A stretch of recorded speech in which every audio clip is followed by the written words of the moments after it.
On the morning of October 14th, 1902, a man named Samuel Hargrove walked into the lobby of the Palmer House in Chicago. He was gaunt, his clothing torn and stained with what appeared to be soil and rust-colored water. His hands shook as he approached the front desk.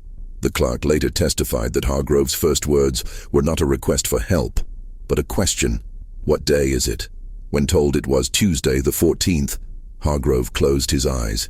He had been missing for 9 days. He was not alone when he disappeared. 4 other men had departed Chicago on October 5th aboard a private rail car arranged by the industrialist Morton Keyes. The party included Keyes himself, his brother-in-law Robert Finch, a geological surveyor named Arthur Drummond, and a photographer, William Lyle. Samuel Hargrove, at 28 the youngest of the group, served as Keyes's personal secretary. They were bound for a tract of land in northern Wisconsin that Keyes had recently acquired, ostensibly to assess its timber value. Only Hargrove returned. Within hours of his arrival at the Palmer House, police were summoned. A physician examined him and found evidence of exposure, dehydration, and multiple contusions across his back and shoulders. There were abrasions on his wrists, consistent with rope burns. When asked what had happened, Hargrove's response entered the official record with unsettling brevity. "I can't say." Not, "I don't know." Not, "I don't remember." "I can't." Detective Lawrence Cord, assigned to the case by the Chicago Police Department, conducted the first formal interview that same evening.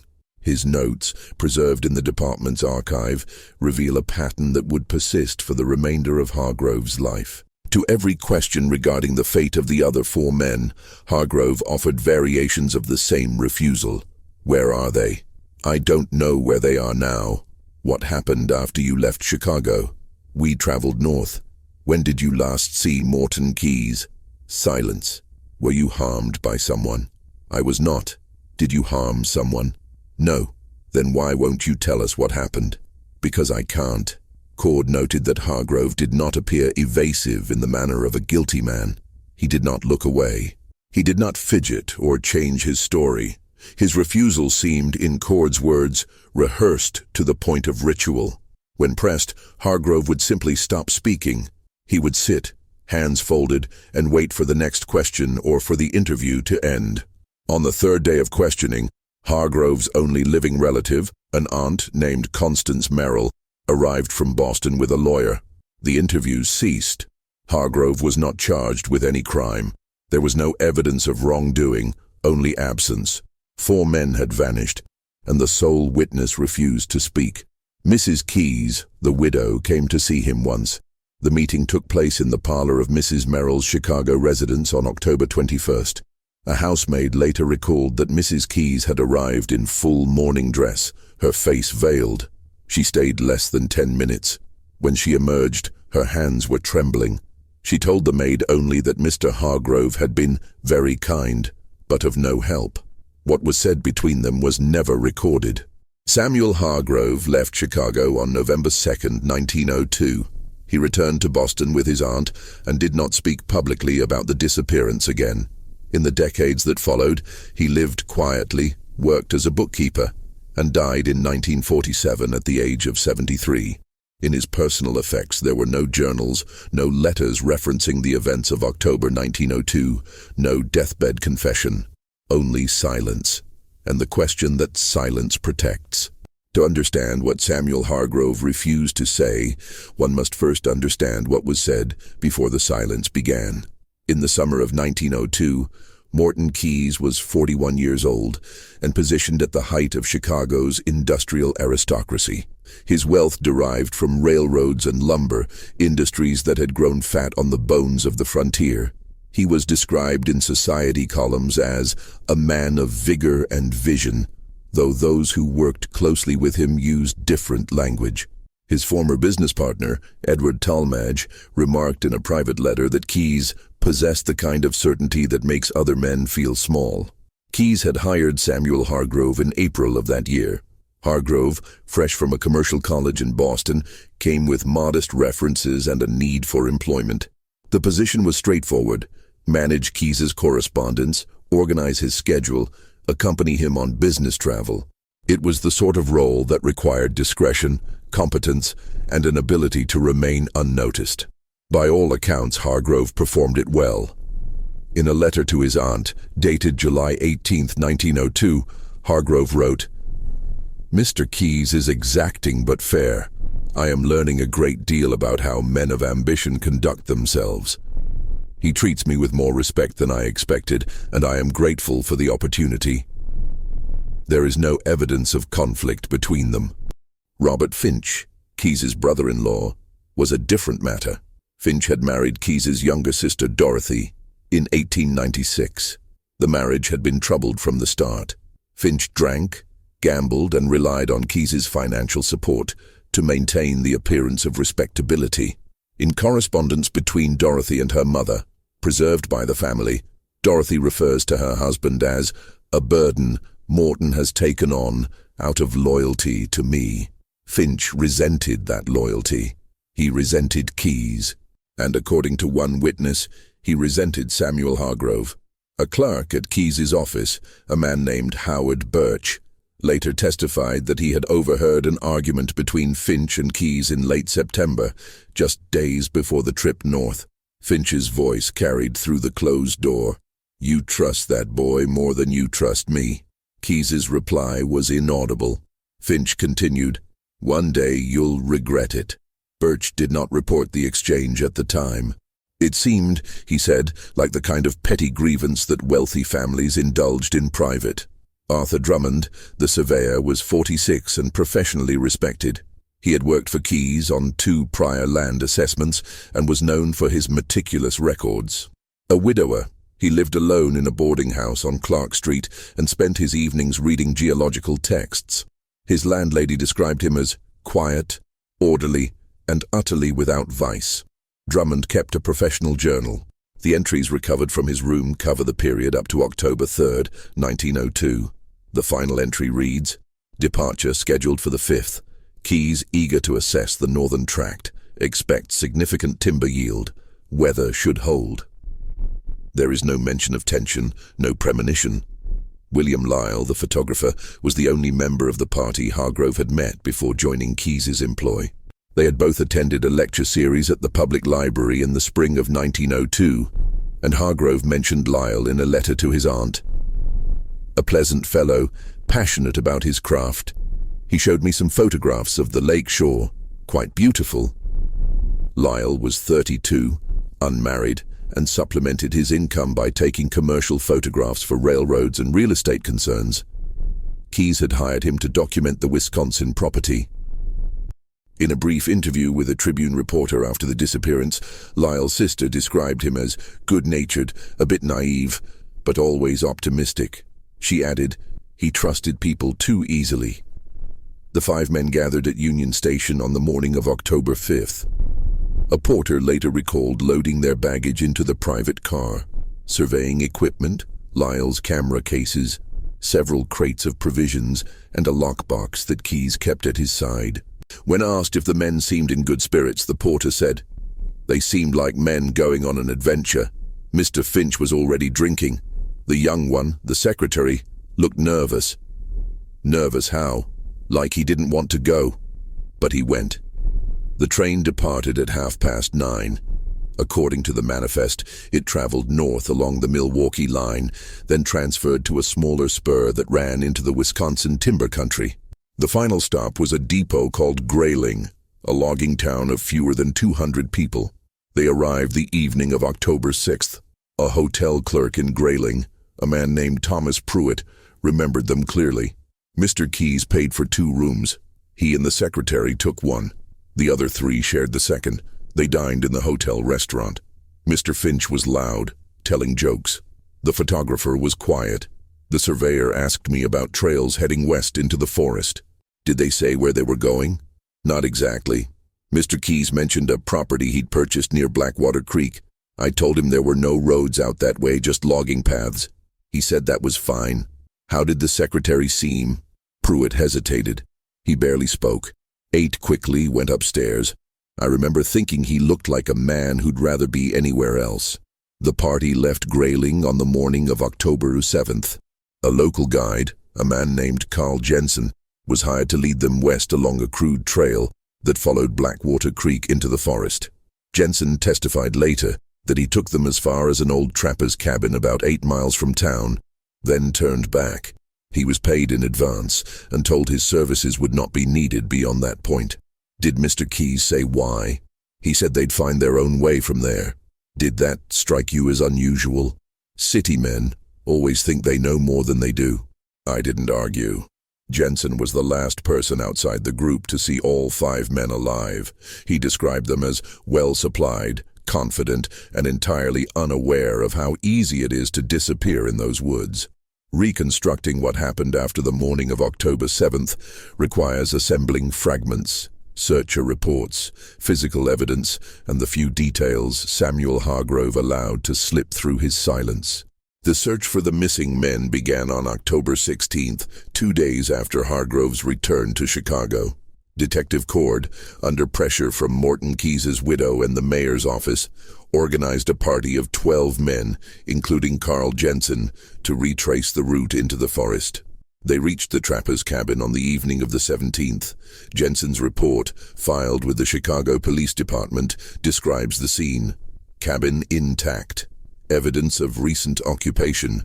5 bedrolls, cooking equipment, surveying instruments left inside. No signs of struggle. Photographic equipment present, undamaged. 1 rifle missing from the supplies. Lockbox found open. Empty. The bedrolls were arranged in a half-circle near the fireplace. Ashes in the hearth were cold, but recent. On a wooden table, someone had left a plate with the remnants of a meal. Hardtack, dried meat. A tin cup sat beside it, still containing a small amount of coffee now frozen. It looked, Jensen noted, as if they had simply stood up and walked away. But not all of them had. Approximately 300 yards west of the cabin, searchers found a shallow ravine dense with undergrowth. At the bottom, partially concealed by fallen leaves, they discovered a leather satchel. Inside were Arthur Drummond's surveying notes, his compass, and a small journal. The final entry in the journal, dated October 9th, read, "Measurements complete. Keyes insists on proceeding to the northern ridge despite my recommendation. Weather turning. Finch agitated. Hargrove silent." There was no entry for October 10th. Further west, the searchers found a second site. A crude campfire, long extinguished. Scattered around it were signs of hurried movement. A broken tripod leg from William Lyle's camera, a canteen, and a wool coat identified as belonging to Robert Finch. The coat had been torn at the shoulder. No bodies, no blood, no indication of violence. The search expanded over the following days. Teams combed the forest in widening circles following the creek, checking abandoned logging roads. They found nothing. On October 23rd, a trapper named Paul Girard reported discovering a boot lodged between rocks in a shallow section of Blackwater Creek, about 2 miles downstream from the cabin. The boot was identified as belonging to Morton Keyes. It was empty. In the weeks that followed, theories proliferated. The Chicago Tribune published speculation daily. The men had become lost and succumbed to exposure. They had been attacked by wild animals. They had fallen victim to a gang of timber thieves known to operate in the region. They had encountered a band of displaced Ojibwe hunters and been killed in a confrontation. None of the theories were supported by evidence. The forest had swallowed 4 men and left only questions. And Samuel Hargrove, who had been there, who had survived, offered nothing. In a brief statement to the press, issued through his lawyer on October 25th, Hargrove said only, "I grieve for the families of the missing men. I wish I could provide them with answers. I cannot." But the police pressed harder. On November 1st, the day before Hargrove left Chicago, Detective Cord made one final attempt. The transcript of the interview, buried in the case file, reveals the desperation of the investigator and the immovable resolve of the witness. "Mr. Hargrove, you were with these men for days. You must have seen something." "I saw many things." "Then tell me what you saw." "I saw the forest, I saw the cabin, I saw the creek." "You're being deliberately evasive." "I'm answering your questions." "You're not answering the question that matters. What happened to them?" Silence. "Did they die?" "I don't know." "But you think they did." I think many things. Mr. Hargrove, you are the only person who can help us. 4 families are waiting. 4 widows, children, people who deserve to know. Why won't you speak? Because speaking won't bring them back. That's not a reason. It's the only reason I have. Cord leaned forward. His notes indicate he was losing patience. Were you afraid of them? No. Were they afraid of you? No. Then what were they afraid of? Silence. Hargrove looked at Cord for a long time. Then he said very quietly, "You're asking the wrong question." "What's the right question?" "I can't tell you that either." The interview ended. Hargrove stood, thanked Cord for his time, and left the room. He never spoke to the police again. The silence Samuel Hargrove carried out of that forest became the architecture of his remaining years. In Boston, he lived with his aunt in a narrow brick house on Beacon Hill. Mrs. Merrill, a widow herself, was a woman of means and discretion. She made it known to her social circle that her nephew had suffered a trauma and was not to be questioned about it. The few who ignored her wishes found themselves met with polite refusal. Hargrove would smile, apologize, and excuse himself from the room. He found work as a bookkeeper for a textile firm. His employer, a man named Gerald Stokes, later recalled that Hargrove was reliable, precise, and entirely without ambition. He arrived on time, completed his ledgers, and left without socializing. He attended no office gatherings, joined no clubs, formed no friendships. In a letter to a colleague, Stokes wrote, "He is a man who seems to be waiting for something, though I cannot say what. Or perhaps he is simply enduring." In 1908, a reporter from the Boston Globe located Hargrove and requested an interview about the disappearances. Hargrove declined. The reporter persisted, appearing at the textile firm, waiting outside Mrs. Merrill's home. On the 3rd day, Hargrove agreed to speak with him, but only to deliver a single statement. The reporter, in his unpublished notes, recorded it exactly. "What happened in Wisconsin is not a mystery I can solve for you. It is not a story with an ending. I ask that you respect my privacy and the privacy of the families involved. I will not discuss it further, now or ever." The reporter asked if he felt guilt. Hargrove's response, "Every day." The article was never written, but the pressure did not come only from journalists. In 1910, Robert Finch's widow, Dorothy Keyes Finch, wrote to Hargrove. The letter, discovered among his effects after his death, is brief and heartbreaking. "Mr. Hargrove, I do not write to accuse you. I write because I am a woman who has lived 8 years without knowing whether to mourn or to hope. My brother is gone. My husband is gone. You were there.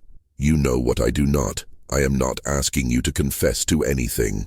I am asking you, as one human being to another, to release me from this not knowing. Even if the truth is terrible, it is better than this. Silence is its own kind of cruelty. Please." Dorothy Hargrove did not reply. Instead, he sent a check for $500, an enormous sum for a bookkeeper. The note accompanying it read, "For your continued well-being, I am sorry." Dorothy cashed the check. She never contacted him again. The families of Arthur Drummond and William Lyle also reached out over the years. Drummond's sister wrote twice, in 1911 and 1916. Lyle's mother sent a letter in 1913, just months before her own death. Each letter asked the same question in different words. What happened? Hargrove's responses when he sent them were identical in substance. "I cannot say. I am sorry." One might assume that silence would erode over time, that the weight of it would become unbearable, that age or illness or the proximity of death would loosen his tongue. But it did not. In 1945, 2 years before his death, Hargrove was visited by a young historian named Philip Wardle, who was researching unsolved disappearances in the upper Midwest. Wardle had discovered the case through archival newspaper reports and believed it deserved further attention. Wardell's notes from the visit describe Hargrove as elderly, frail, but mentally sharp. They sat in the parlor of the Beacon Hill house, now owned by Hargrove after his aunt's passing. Wardell asked careful, respectful questions. Hargrove answered only those that pertained to verifiable facts: the date of departure, the names of the men, the location of the cabin. When Wardell asked what had happened after October 7th, Hargrove folded his hands and said, "I've spent 43 years not answering that question. I won't begin now." Wardell pressed gently. He suggested that the historical record deserved completion, that future generations might benefit from the truth. Hargrove's reply, recorded in Wardell's journal, is striking. "The historical record will survive my silence. The people involved would not have survived my speech." The people involved? But they're gone. Some of them are. Some are not. You mean yourself? I mean what I said. Wardell asked what he meant. Hargrove stood, signaling the end of the conversation. But at the door he paused and added one final statement. "If you want to understand why I stayed silent, ask yourself this. What kind of truth would a man protect for 40 years? What kind of truth would he choose to die with?" Wardell never saw him again. Samuel Hargrove died on March 14th, 1947, of heart failure. His funeral was small, attended by a few colleagues and neighbors. He was buried in Mount Auburn Cemetery beside his aunt. The headstone bears only his name and dates. In his will, he left his modest estate to a charitable foundation supporting widows and orphans. There was one additional bequest, a sealed envelope, to be delivered to the Wisconsin Historical Society no earlier than 50 years after my death. The envelope was opened in 1997. Inside was a single photograph. It showed 5 men standing outside a cabin. They are dressed for travel, faces clear in the autumn light. Morton Keyes stands in the center, his hand on Samuel Hargrove's shoulder. Robert Finch leans against the cabin wall holding a flask. Arthur Drummond examines a compass. William Lyle adjusts his camera. On the back, in Hargrove's handwriting, October 7th, 1902. Before, nothing more. What kind of truth would a man protect for 40 years? The question haunts this case, not because it lacks an answer, but because the answer lies in the silence itself. Samuel Hargrove was not protecting a secret. He was protecting something, or someone, from a secret. The evidence, assembled across decades, suggests several possibilities. Each has been examined by investigators, historians, and amateur researchers. None can be confirmed, but together they form a portrait of a man who chose silence not out of guilt, but out of responsibility. The first possibility: something happened in the forest that implicated Morton Keyes or Robert Finch in a crime, and Hargrove's testimony would have destroyed what remained of their families' reputations. Detective Cord speculated, in private correspondence with a colleague, that Keyes and Finch may have quarreled, that violence ensued, and that Hargrove witnessed it. If Keyes, a man of wealth and influence, had killed his brother-in-law or vice versa, and if the others had died attempting to intervene or flee, Hargrove's account would have confirmed the worst. Silence, then, became an act of mercy toward the widows and children.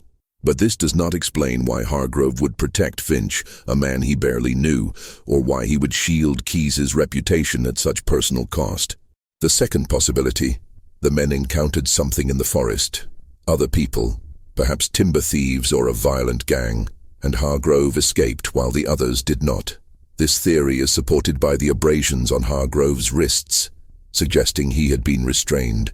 If he had been captured alongside the others and managed to escape while they were killed, his silence might have been motivated by survivors' guilt or by fear that speaking would put him at risk of retribution. But searchers found no evidence of other people. No tracks, no camps, no signs of struggle. And Hargrove, when asked directly if he had been harmed by someone, said no.